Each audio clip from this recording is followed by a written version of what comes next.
Welcome back to this week's episode of Be Bolder. And this is going to be our final episode for this season before we roll into the holiday season, where we'll be doing quick 2-minute or less, pump you up type of miniature podcast with quick statements about being bolder, being your boldest as you roll into preparations for the new year and hopefully a wonderful holiday season. So with that, what we do want to do on this week's episode is sort of bring together the things we've been talking about for the past, 11 or so weeks, where we really need to connect, the importance of instituting wellness programs from the founder level and the investor level and the economic development level, and taking those leadership qualities that we've been drilling in on and think about why we've really been talking about it on this podcast. So the heart of this podcast, right, is to be bolder. It's to be not just bold, it's to be bolder. And sometimes that means stepping outside the norm, stepping outside the box, and doing the thing that you know in your heart is the right thing to do. But maybe the masses are looking at you and asking you questions about why you're doing those things. And so one of the things I think about as we start to probably roll into a recession, or at least economic times that creates a little bit more of a cash pinch on many businesses, people oftentimes look for the places where they can make cuts, or they can make changes, or they can make, stretch their dollar. And oftentimes those go in the form of where are the fixed costs that we can get rid of. So a lot of times people get rid of marketing and they cut, professional expenses, and they cut programs. And so one of the things we kind of need to think about is, if we're truly being bolder and we're truly focused on making our company's business lines, investments, whatever the case is going to be, the best that it can be. And our belief is that we have to dig into people. We, by definition, cannot be letting go of programs that are related to not just wellness for our teams, but wellness for ourselves. It is super quick and easy to do what the masses do and work longer hours and push harder and cut costs at all costs to improve our bottom line, or seemingly the temporary everyday life or pushback we might get from board of directors, stakeholders, etc. But if we're really in this for the long ball game, and we're really thinking about how do we take care of ourselves the best, and how do we take care of our teams the best, and quite frankly, how do we take care of our investors, community members, stakeholders the best, we really do need to stay committed to our wellness initiatives. And so as a recall here, we talk about wellness in terms of 4 pillars.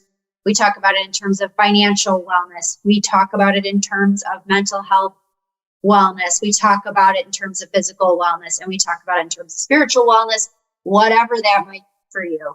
And so those things are going to be even more fundamentally important as we roll forward and cash gets tighter and tighter throughout the economic systems.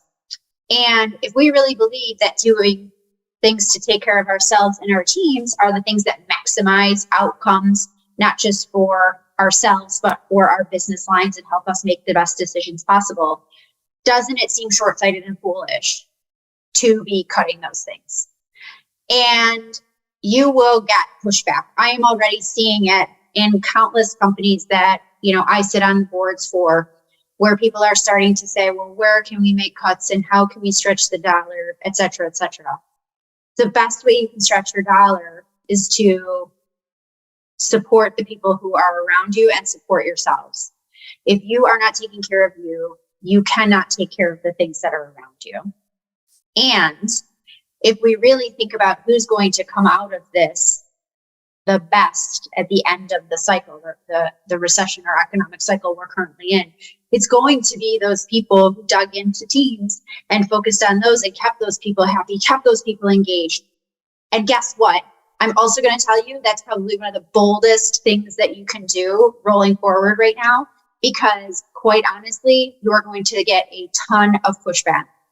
But one of the things I always think about is looking at what the masses do, stepping back and asking whether we should do the opposite.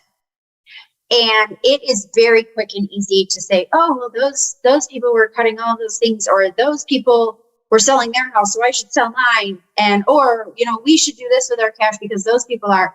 And maybe that is in fact the best decision for you. But maybe you're getting caught up in the hype and the panic and the worry. People lead through love or they lead through fear. And fear is a lot easier to lead through. So of course, people are going to scare the ever living hell out of you if they can. But you have to hold true to the things that are important to you.